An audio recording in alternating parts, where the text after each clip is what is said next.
Livro do profeta Ageu. Nós, domingo passado, iniciamos aqui uma série expositiva. Vamos expor todo o livro do profeta Ageu. Tivemos uma introdução sobre uma visão geral do livro. E hoje nós vamos dar início, de fato. Vamos começar a estudar o livro aos poucos, olhando aquilo que a palavra de Deus tem para falar ao meu e ao seu coração. Livro do profeta Ageu, capítulo 1, verso 1 ao 11. Enquanto você acha, eu quero situar você um pouco, você use um pouco a sua imaginação. Imagine uma família que começa a construir uma casa. Quando a família está começando a construir uma casa, eles têm um grande entusiasmo no começo.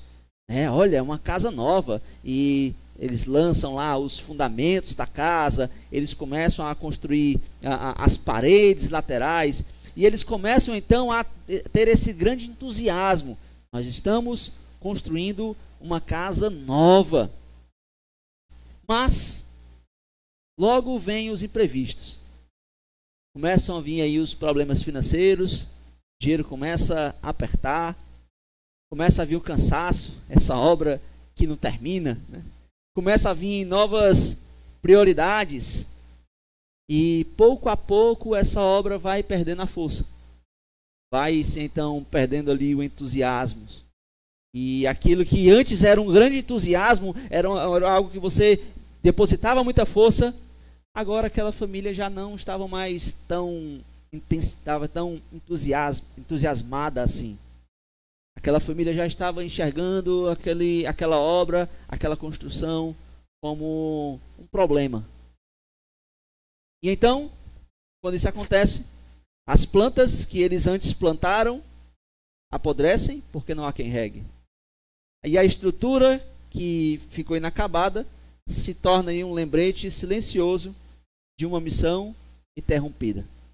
Começamos com muito ânimo, lançamos as bases, construímos algumas coisas, mas os problemas surgiram. As prioridades então foram mudadas. E muitas das vezes o mesmo acontece com a nossa vida espiritual. Quando nos empolgamos com alguma coisa, nós realmente dedicamos muita força. Nós largamos mão de muitas coisas para que possamos nos dedicar. Nós oramos muito, principalmente no começo da fé, Oramos muito, lemos muito a palavra de Deus, servimos muito ao Senhor. Mas aí começa a surgir alguns imprevistos. Começa a surgir o conforto.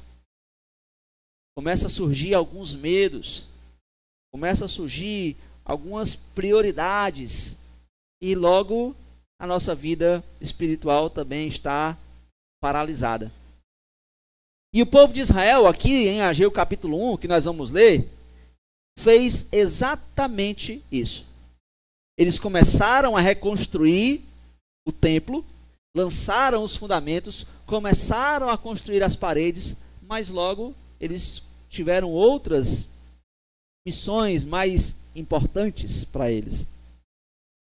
Eles largaram a reconstrução da casa de Deus para que pudessem cuidar dos seus próprios interesses. Eles largaram o serviço ao Senhor para que pudessem servir a si mesmo.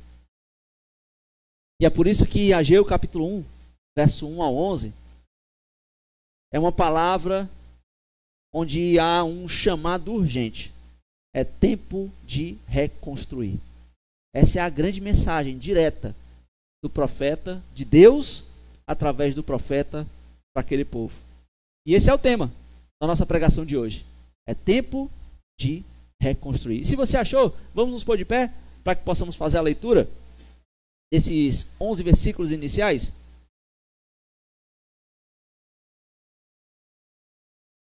Livro do profeta Ageu, eu creio que agora deu para todo mundo encontrar. Capítulo 1, verso 1 a 11.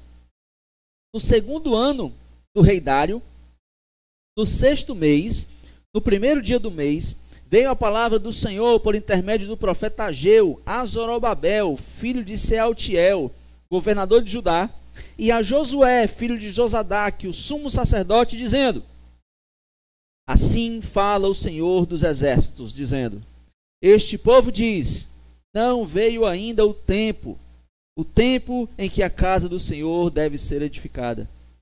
Veio, pois, a palavra do Senhor por intermédio do profeta Ageu, dizendo: porventura é para vós tempo de habitardes nas vossas casas forradas, enquanto esta casa fica deserta? Ora, pois, assim diz o Senhor dos exércitos: considerai os vossos caminhos. Semeais muito e recolheis pouco. Comeis, porém não vos fartais. Bebeis, porém não vos saciais. Vestivos, porém ninguém se aquece. E o que recebe salário, recebe-o num saco furado. Assim diz o Senhor dos exércitos: considerai os vossos caminhos. Subi ao monte e trazei madeira, e edificai a casa, e dela me agradarei, e serei glorificado, diz o Senhor. Esperastes o muito, mas eis que veio a ser pouco. E esse pouco, quando o trouxeste para casa, eu dissipei com um sopro. Por que causa? Disse o Senhor dos exércitos: por causa da minha casa, que está deserta, enquanto cada um de vós corre à sua própria casa. Por isso, retém os céus sobre vós o orvalho, e a terra detém o seu fruto. Eu mandei vir a seca sobre a terra, e sobre os montes, e sobre o trigo, e sobre o mosto, e sobre o azeite, e sobre o que a terra produz, como também sobre os homens, e sobre o gado, e sobre todo o trabalho das mãos. Oremos. Senhor Deus amado, obrigado, Senhor, por esse tempo tão especial que o Senhor nos concede, a leitura pública da Tua Palavra, Senhor. Te pedimos que nesse momento o Senhor possa tirar, ó Deus, do nosso meio tudo aquilo que tenta roubar nossa atenção, ó Deus. Estamos num momento crucial, num momento onde o Senhor, Deus Todo-Poderoso, fala conosco. Que sejamos cativos, ó Deus, à Tua voz, e que o Teu Santo Espírito possa trabalhar em nossos corações, através da Tua santa, bendita e preciosa palavra. Eu peço a Tua bênção, a Tua graça sobre nós. Oramos em nome de Jesus. Amém. Amém? Pode sentar.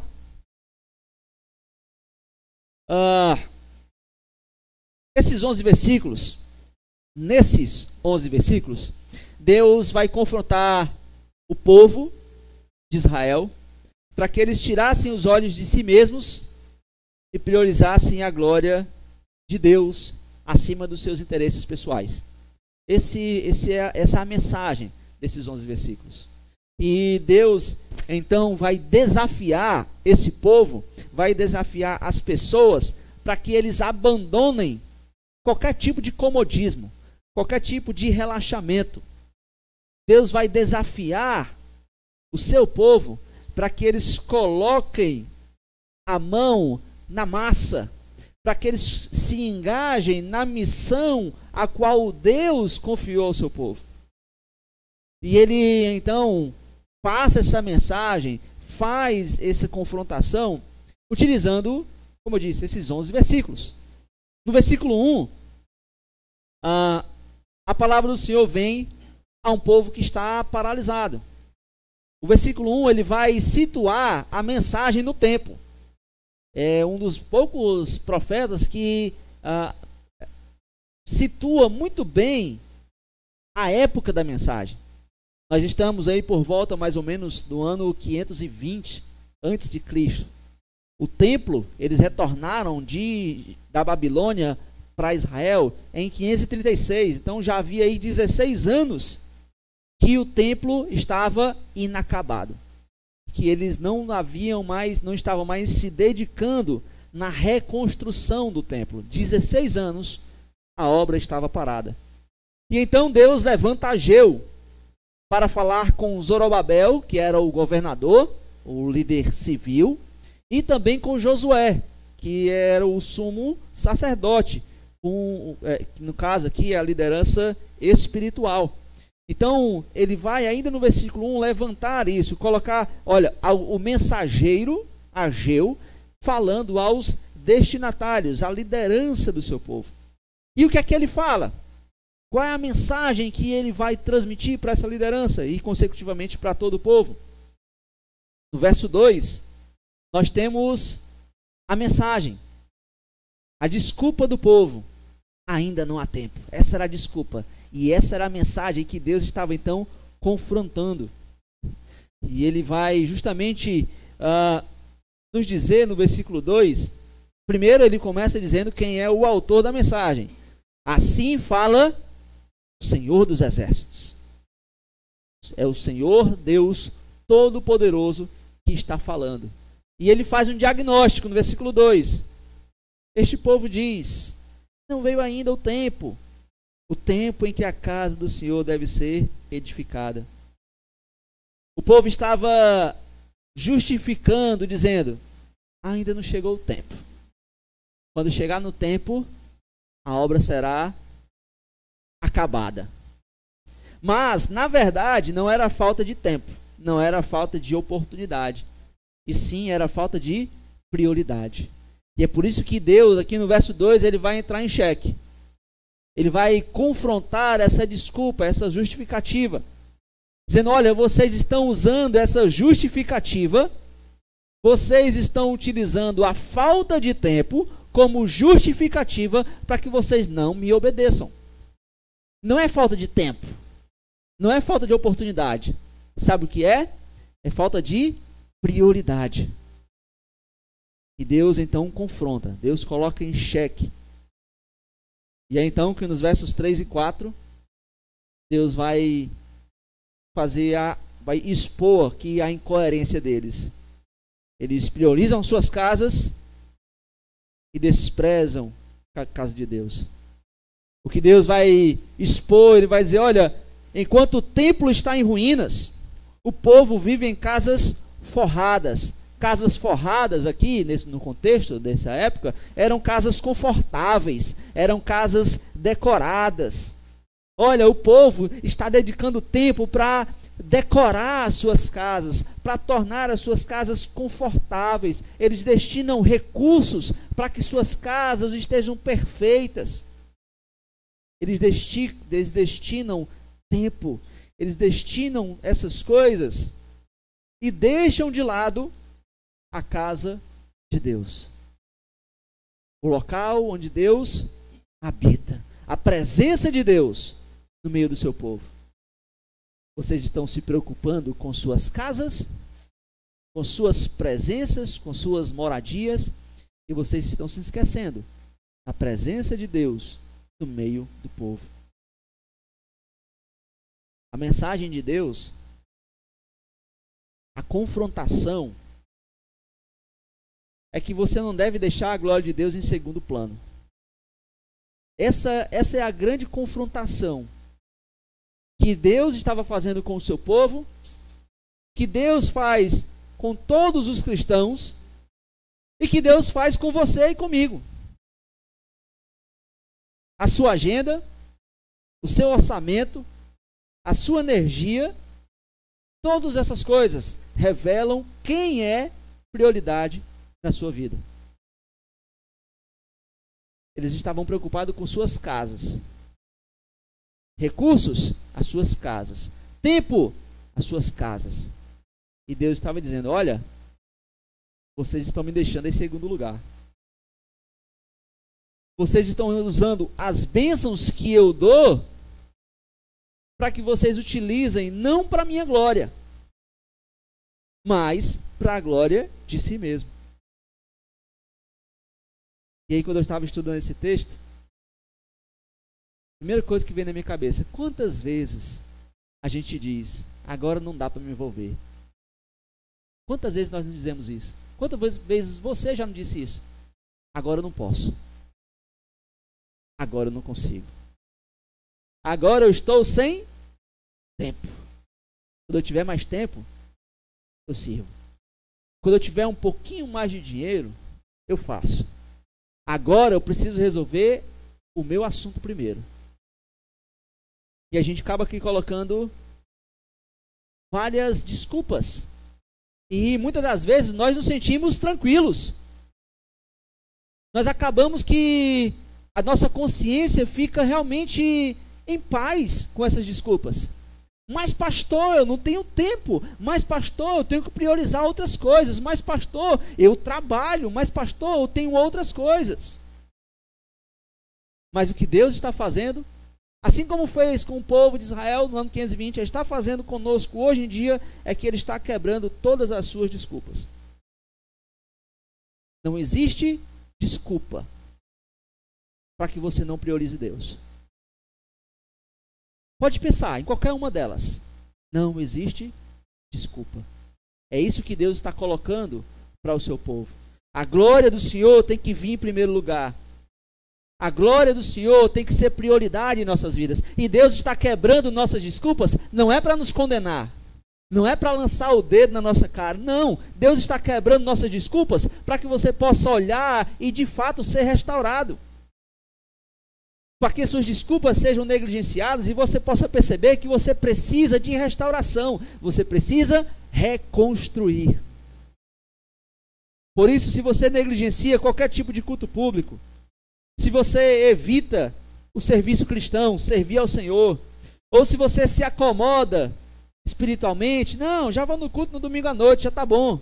E você faz essas coisas para ter mais tempo ou mais recursos para o seu próprio conforto. O que Deus está dizendo é que você está trocando as prioridades. Você está colocando Deus fora do lugar que lhe é devido. Deus deixou de ser prioridade. E a confrontação de Deus hoje à noite é: amado, reorganize a sua agenda. Olhe as suas prioridades e volte a colocar Deus em primeiro lugar. Coloque Deus no lugar que lhe é devido. Como, pastor? Estabeleça compromissos inegociáveis com Deus. Com culto, com serviço ao Senhor, com a missão de pregar o Evangelho, mesmo que isso exija abrir mão de conforto pessoal seu. A primeira coisa que nós tiramos tempo quando queremos remir tempo é o serviço ao Senhor. Eu vou precisar fazer alguma coisa a mais. De onde é que eu vou tirar o tempo? O serviço ao Senhor. Do culto, de servir no ministério. Se for um desafio financeiro, eu vou não vou dizimar esse mês, não vou ofertar esse mês, não vou contribuir para missões esse mês. É a primeira coisa que o crente pensa. Vou tirar do Senhor. Eu vou tirar de Deus. E o que nós precisamos o que você precisa é estabelecer esse compromisso inegociável. É meu compromisso. Eu não posso falhar. Haja o que houver. É minha fidelidade com Deus. Porque, amado, se você prestar atenção, a glória de Deus é a única que satisfaz completamente o homem. Você pode dedicar tempo, o que for, para qualquer outra coisa, mas só Deus é quem lhe completa. Só Deus é que faz a sua vida ter um pouco de alegria, ter um pouco de sentido. Só Deus é quem pega a sua vida, que é insignificante, e pega a sua vida e coloca dentro de uma missão, dentro de um projeto, e você olha o projeto que Deus está estabelecendo, a obra que Deus está realizando, e você se sente parte dessa missão. Nós fazemos parte dessa grande missão. Vidas estão sendo transformadas. O destino eterno das pessoas são transformados através de nós. Nós fazemos parte dessa missão. E o que Deus está estabelecendo é: não deixe a sua glória em segundo plano. Não deixe a glória de Deus ser segundo lugar na sua vida. Tudo que você fizer, o primeiro propósito é que Deus seja glorificado. Que Deus receba a glória que lhe é devida. E Deus faz isso no versículo 5, aí nos chamando à reflexão. Como é que ele começa o verso 5? Ora, pois, assim diz o Senhor dos Exércitos, considerai os vossos caminhos. Ele está convocando as pessoas para que as pessoas, após essa confrontação, que elas então meditem. O povo está sendo convocado a avaliar as suas atitudes e os resultados delas. Pensem cuidadosamente em suas vidas. literalmente aqui no hebraico é: coloque o seu coração diante de você. Essa é a ideia. Coloque o seu coração diante de si e analise cuidadosamente o seu caminho. Olha, percebam, Deus não ordena imediatamente que eles façam alguma coisa, mas primeiro que eles reflitam, que eles entendem, considerem, examinem com seriedade. E amados, isso significa que sem a autoavaliação sincera, sem a reflexão de coração, não existe arrependimento genuíno. Você precisa entender a necessidade disso. Você precisa entender isso. Existe essa necessidade, dessa verdade de que Deus precisa ser em primeiro lugar, que ela desça para o seu coração, que você possa compreender de que isso você necessita. E eu pergunto, quando foi a última vez que você refletiu sobre a sua vida? Sobre o sentido da sua vida? O rumo espiritual, como é você em relação no seu serviço cristão, servindo ao Senhor? Reflita. Coloque o seu coração diante de si. E aí, o verso 6, que é o verso que mais chama a atenção, que Deus utilizando as frustrações como disciplina. Muito esforço e pouco resultado. Semeais muito, mas vocês recolhem pouco. Vocês comem muito, mas vocês não se fartam. Vocês bebem, mas vocês não ficam saciados. Vocês se vestem, mas vocês não se aquecem. E até aquele que recebe salário, não dá para nada. Como a gente diz no Ceará, bota no saco furado, bota no bolso furado. Deus está fazendo aqui um contraste. Ele chama as pessoas para refletir, reflitam nos seus caminhos, e vai mostrar a realidade. Olha o contraste. Eles plantam, colhem pouco. Comem e bebem, mas não se satisfazem. Se vestem, mas sentem frio. Trabalham, mas o dinheiro escapa. Não dá para nada. O que Deus está dizendo? Olhe sua vida, se não é uma vida de frustração. A frustração aqui é o megafone de Deus, para que eles despertem dessa realidade. Eu estou frustrando vossas vidas dia após dia, para que vocês acordem. Para que vocês entendam que vocês estão vivendo para si mesmo. Eu estou frustrando todas essas coisas para que vocês entendam que vocês estão vivendo para a glória de si mesmo. E aí, o óbvio é que se você está esgotado, frustrado, ou então vazio, talvez isso aconteça porque você esteja correndo atrás de vento, como diz Eclesiastes. Você está vivendo para o seu próprio conforto. Deus está frustrando os seus planos, frustrando os seus trabalhos, frustrando várias áreas de suas vidas, para que você entenda o verdadeiro propósito, a glória dele, a glória de Deus. E o que Deus trabalha, deve trabalhar na minha vida e na sua vida, é que se sua vida está estagnada, é porque você está centrado demais em si mesmo. Se você sente esse vazio, se você colhe frustrações e mais frustrações, o convite de Deus é: analise sua vida. Não pense que a culpa está fora de você, não. Talvez a culpa esteja dentro de você. Talvez seja o seu coração. E Deus esteja frustrando para que você possa olhar o seu coração e ver que você está vivendo para a glória de si mesmo.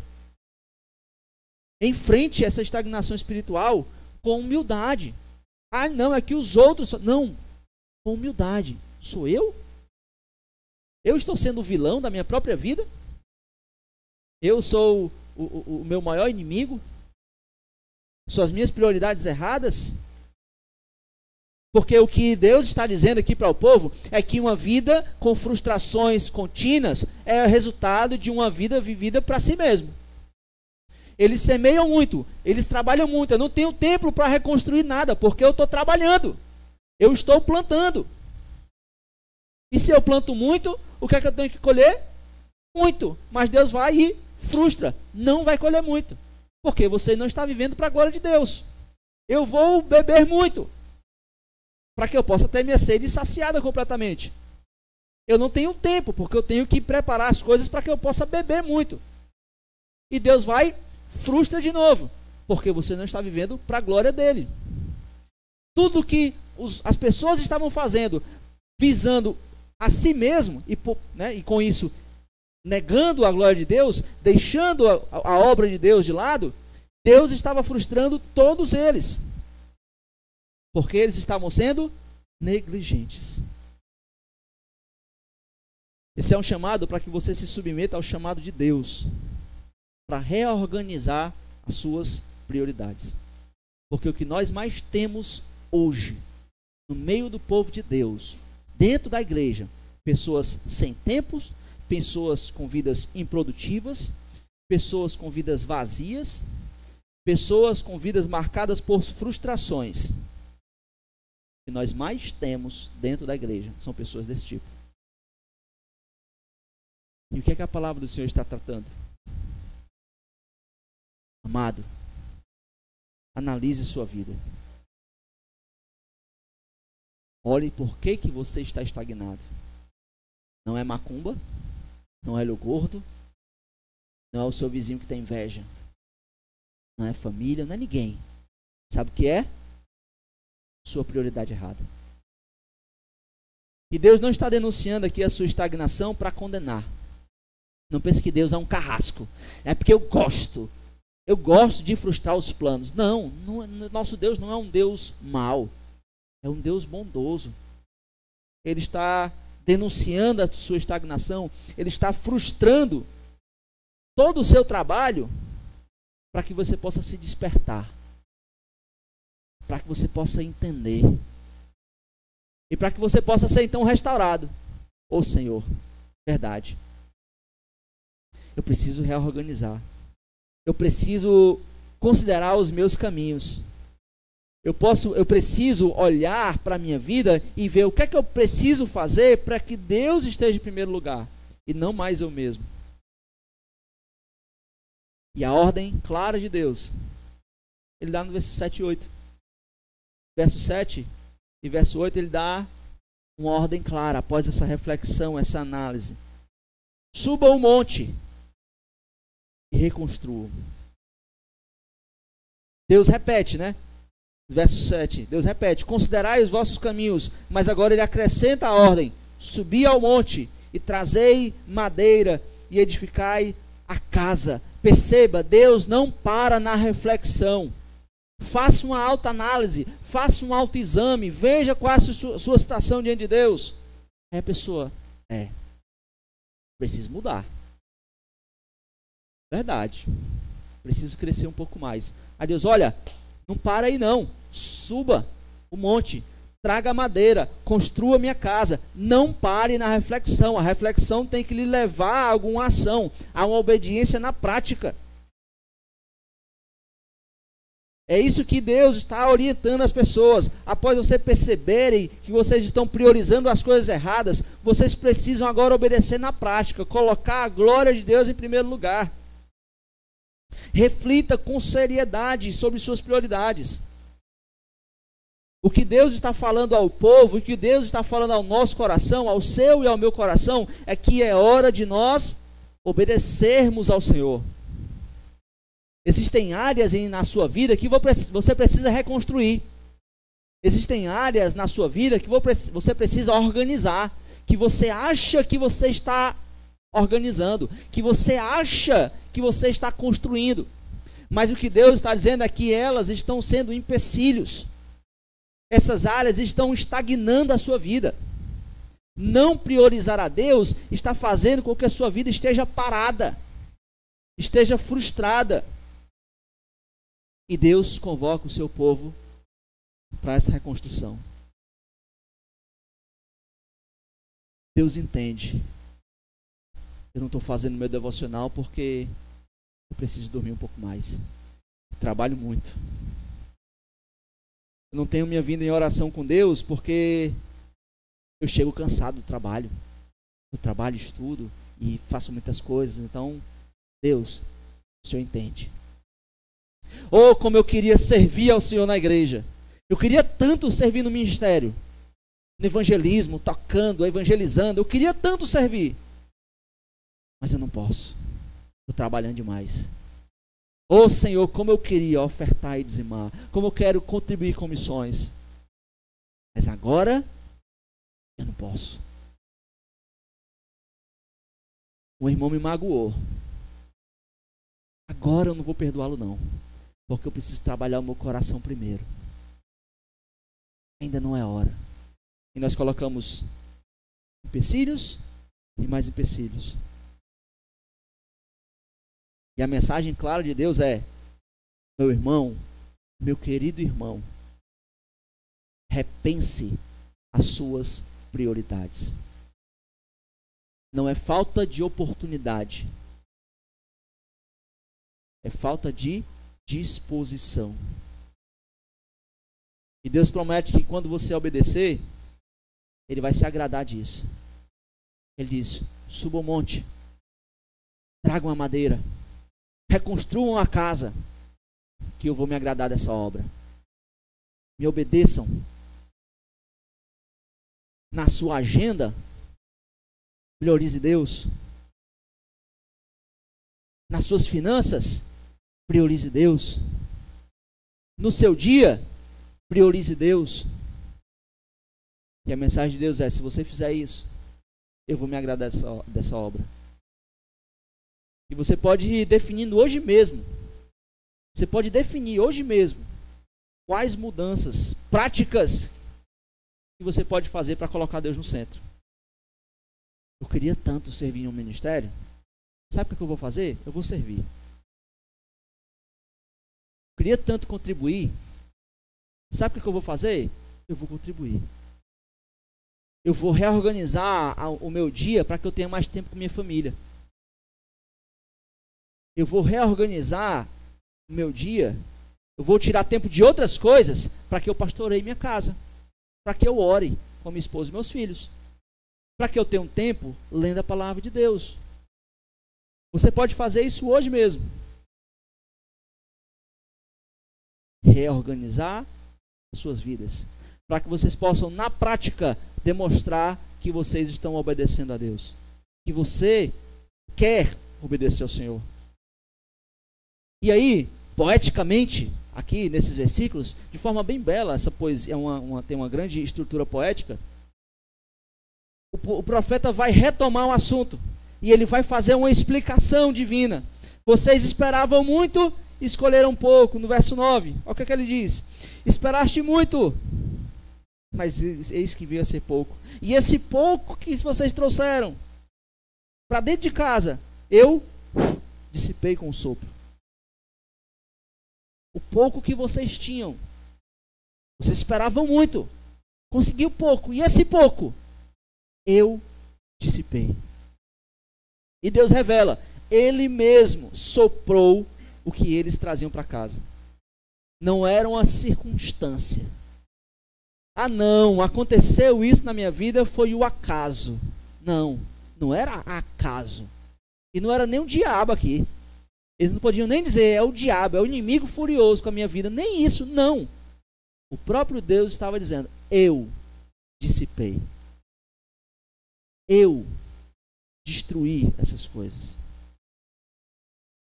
Por isso, entenda, amado, que algumas perdas e frustrações em sua vida podem ser o próprio Deus tentando te chamar de volta. Nem tudo é o diabo. Muitas vezes é Deus usando as frustrações para que você possa se voltar para Ele. Para que você possa reorganizar e voltar o seu olhar para o Senhor. E a razão de todas essas coisas: a casa de Deus está em ruínas. Deus deixa claro isso. Vocês não estão valorizando a minha presença. O problema das pessoas não era econômico. O problema deles era espiritual. Desprezo pela glória de Deus. Não era falta de dinheiro, não era falta de tempo, não era falta de recursos, era falta de prioridade. Essa é a grande mensagem. É como se Deus estivesse clamando aos ouvidos desse povo, dizendo: olha, vocês estão construindo muito mais as suas próprias vidas do que a minha obra. Mas o que é que a palavra diz? O que é que Jesus fala acerca disso lá em Mateus 6,33? Que quando Deus é prioridade, buscai primeiro o reino de Deus e a sua justiça. E todas essas coisas vos serão acrescentadas. E todas essas coisas: o que comer, o que beber, o que vestir. Essa é a mensagem. A mesma mensagem de Ageu é a mesma mensagem de Cristo em Mateus 6,33. Quando você coloca Deus em primeiro lugar, Ele é o responsável de cuidar de tudo mais. As pessoas não estavam entendendo isso.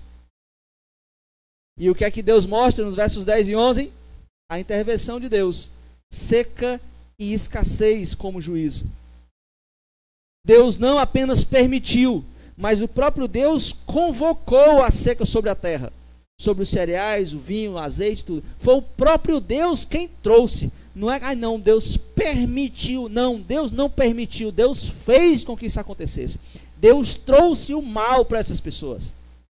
Deus usou o mal aqui, Deus trouxe essas coisas, Deus trouxe todas essas frustrações para que aquele povo caísse em si. Para que as pessoas pudessem obedecer. A seca obedece ao Senhor. A falta de chuva obedece ao Senhor. A natureza obedece ao Senhor. Mas o homem não obedece ao Senhor. E Deus estava dizendo: olha, eu estou frustrando todas essas coisas como um alerta divino. E é isso que Deus, muitas das vezes, clama aos nossos ouvidos e nós não entendemos. Essa não é uma mensagem agradável. Não é todo mundo que prega a verdade de Ageu. Eu acho que até dói em nossos ouvidos escutar isso. Mas, amado, a frustração dos seus projetos é um alerta de Deus. Certo? As frustrações dos projetos do homem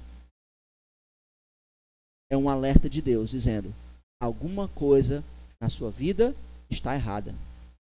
Você não está priorizando o que precisa ser priorizado. Aos cristãos, Deus envia sinais. Ele fecha a porta. Ele seca as fontes. Ele usa doenças. Ele faz tudo para chamar a atenção do crente. Filho meu, observe. Filho meu, eu estou te disciplinando porque você está errado. Filho meu, observe os sinais. Eu estou utilizando os sinais para te mostrar como um alerta, como um megafone de que alguma coisa está errado.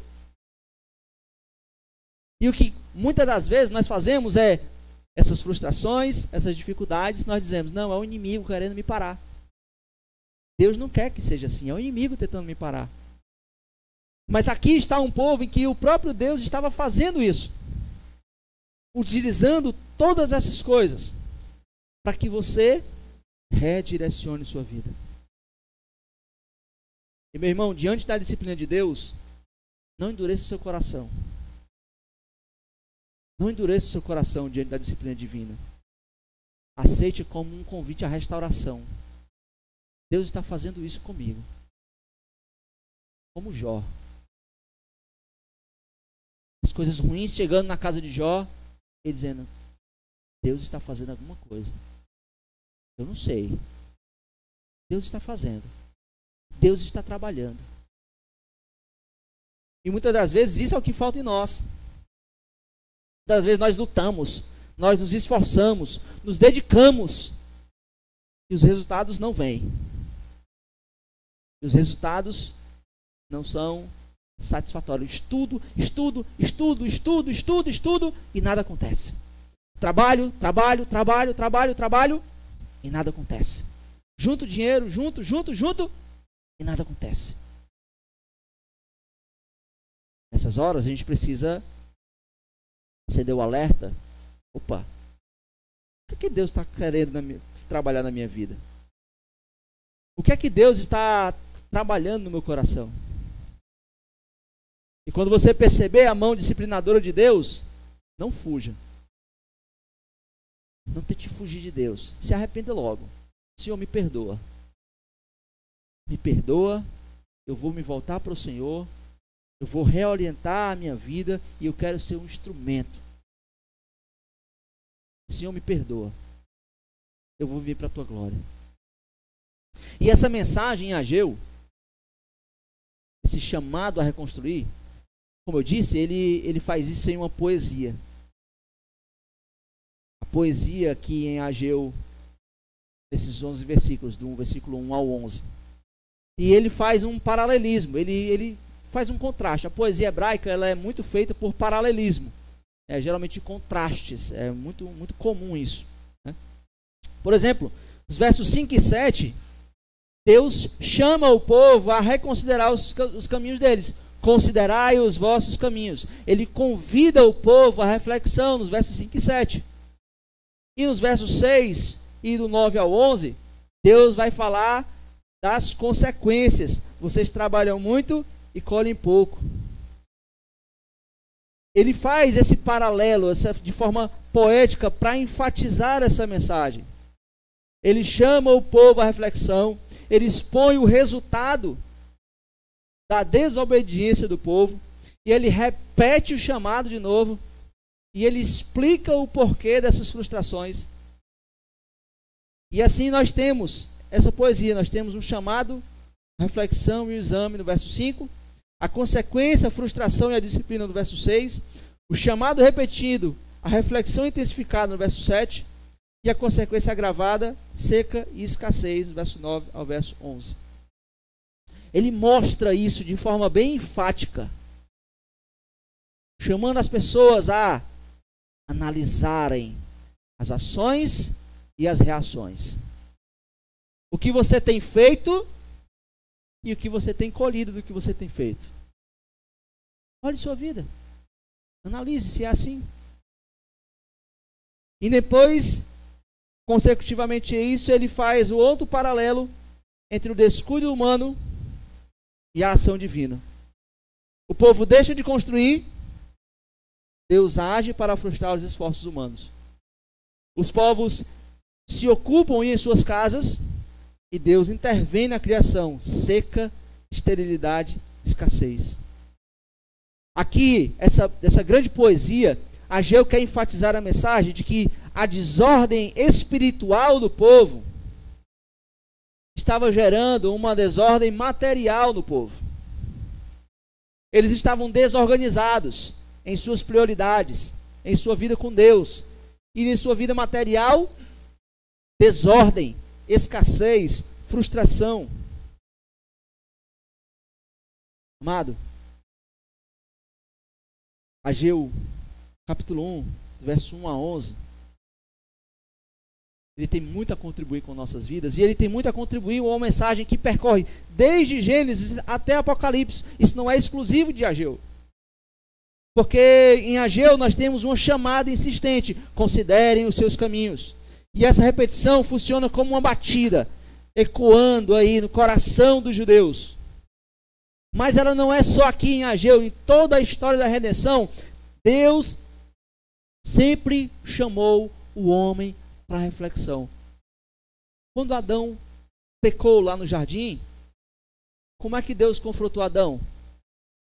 Adão, onde tu estás? Será que Deus não sabia onde é que Adão estava? Será que Adão conseguiu se esconder de Deus? Ou será que aqui era Deus dizendo: olha o teu estado, Adão, olha onde é que tu está agora.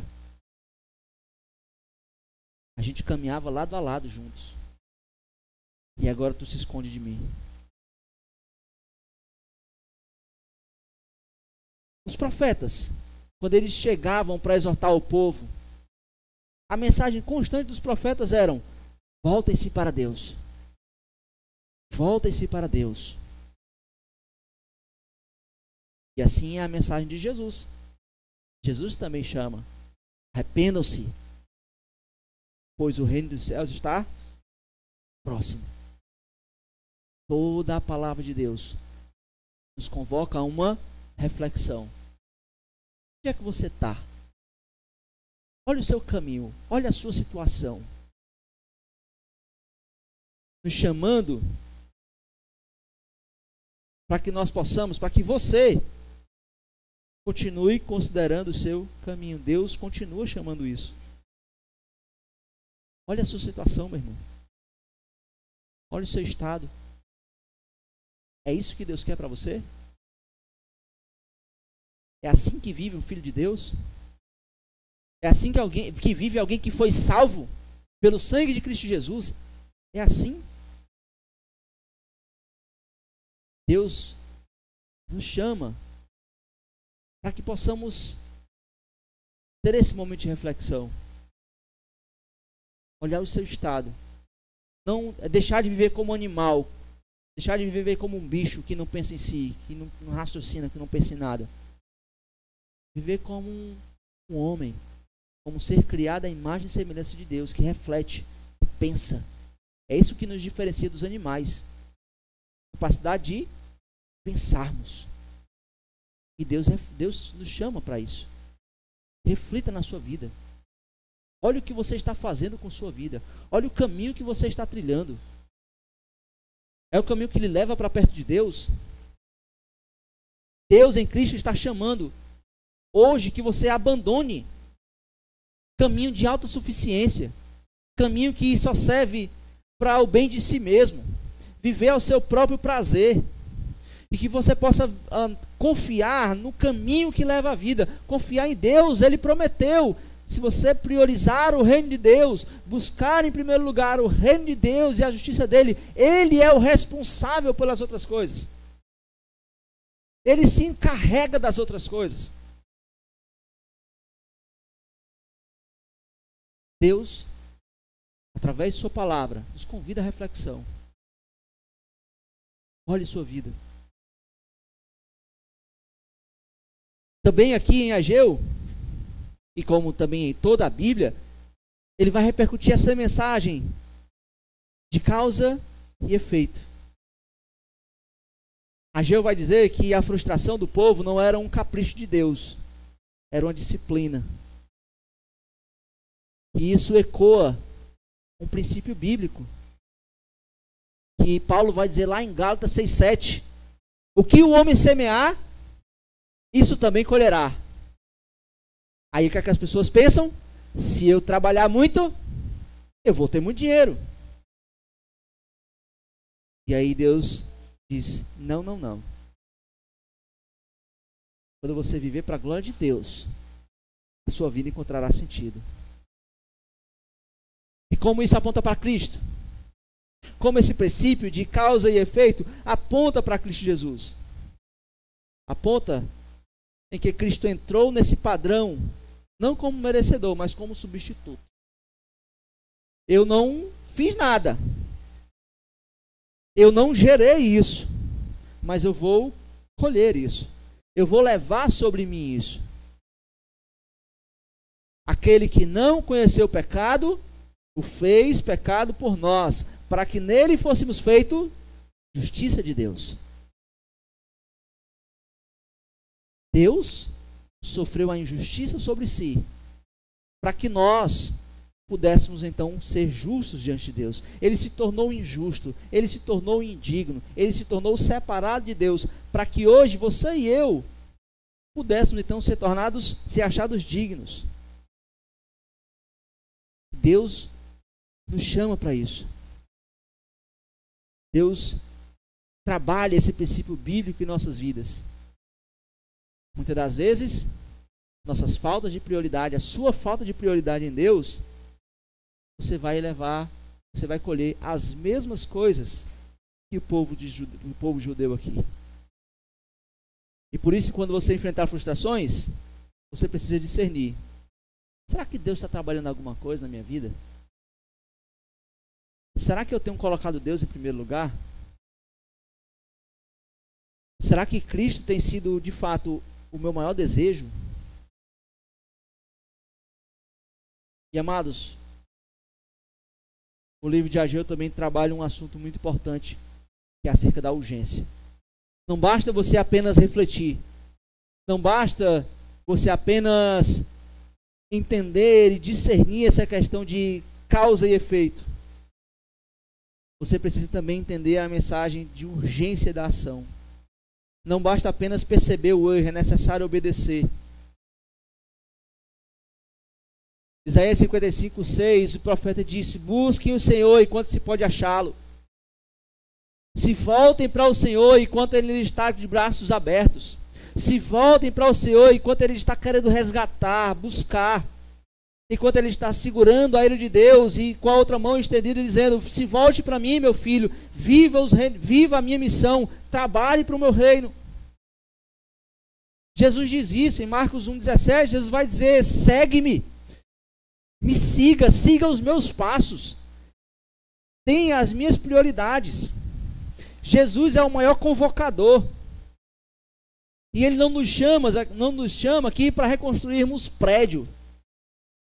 Ele não nos chama para reconstruirmos apenas uma estrutura física. Não. Deus nos chama, Jesus nos chama para que façamos parte desse templo vivo, desse organismo vivo, da igreja que proclama o reino de Deus para as pessoas perdidas ao redor de nós. Deus clama que você mude, deixe sua missão e coloque a missão de Deus em primeiro lugar. Quando você cumprir a missão de Deus em primeiro lugar, Ele é o responsável em cumprir todas as coisas, em suprir todas as outras coisas. Sabe qual é o problema? Porque nós não colocamos a missão de Deus em primeiro lugar? Porque somos crentes descrentes. Parece que não combina, né? Mas a verdade é essa: crentes descrentes. A gente não confia que Deus vai suprir. Não, mas eu preciso fazer. Confiar em Deus. Certa feita eu conversando com um amigo, e ele nessa labuta, dizendo: eu não sei se eu me dedico mais, ou se eu vou trabalhar, porque eu preciso de dinheiro, eu preciso isso, e isso estava impedindo ele de servir mais ao Senhor no ministério. Eu falei: cara, Mateus 6,33 vai dizer: buscai primeiro o reino de Deus e a sua justiça, e todas as coisas serão acrescentadas. Deus vai suprir todas as suas necessidades. E a resposta dele foi: mas quais necessidades? Quais necessidades que Deus vai suprir? Aí aquilo que realmente for necessidade. Se for necessidade, Deus vai suprir. O que for capricho, Deus vai tirar. Não se preocupe. Muitas das vezes nós não cremos nisso. Nós queremos colocar as nossas necessidades. Mas, amado, não procrastine a obediência. O chamado de Deus é urgente. Deus está convocando todos nós para essa obra de reconstrução, de voltarmos a reconstruir as obras que estão inacabadas em nossas vidas. Sua vida de devoção com Deus, sua vida de serviço ao Senhor, sua fidelidade. Porque há 3 conversões essenciais para a vida do crente. 3. Antigamente só tinha 2, hoje são 3. Conversão do coração. A pessoa enxerga-se pecador e que precisa de Cristo. Conversão da agenda. Você entenda que na minha vida eu preciso colocar Deus como prioridade. E a conversão do bolso. Porque nós precisamos entender que os recursos financeiros são bênção de Deus também, para que possamos servir ao Senhor. E o que mais acontece são pessoas que se convertem apenas nos corações. Não dedicam pouquíssimo de suas agendas para o Senhor. Dedicam pouquíssimo de suas finanças para o Senhor. Por quê? Porque não entendem. Porque não entendem. Estão vivendo para a glória de si mesmo. E o Evangelho é isso. O evangelho é esse chamado completo, dizendo: aquele que quiser vir após mim, negue-se a si mesmo, tome sua cruz e me siga. Negar-se a si mesmo. Despertar da morte espiritual.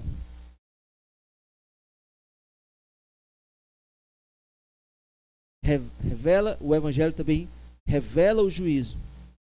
E o evangelho também oferece a graça para um novo caminho. Essa é a mensagem do evangelho. Quando o evangelho alcançar o seu coração plenamente, quando o evangelho descer para o seu coração de fato, você vai entender o que é Jesus dizer: negue-se a si mesmo, tome sua cruz e me siga. Não haverá nada mais agradável para você do que viver para a glória de Deus. Esse é o chamado do Senhor. E Deus pode estar agindo assim com você. Assim como Deus estava agindo aqui com esse povo, Deus pode estar agindo dessa maneira com você. Deus pode estar frustrando seus sonhos. Deus pode estar dissipando o pouquinho de dinheiro que você junta. Deus está dissipando. Um pouco de paz que você quer trazer para dentro do seu lar por conta própria, Deus esteja dissipando. As prioridades, a sua carreira, ou qualquer outra coisa que você esteja colocando, querendo, vou juntar aqui um pouquinho para mim. Deus, espera só um pouquinho, que eu vou só fazer isso aqui. Deus esteja dissipando. Por quê? Porque talvez Deus esteja te chamando para que você desperte. Para que você desperte que você não precisa de nada, senão de Cristo Jesus. Você precisa de Cristo Jesus.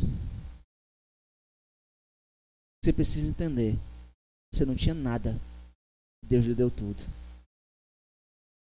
Sabe essas coisas que nós lutamos e morremos para juntar aqui na terra? Todas elas vão ficar aqui.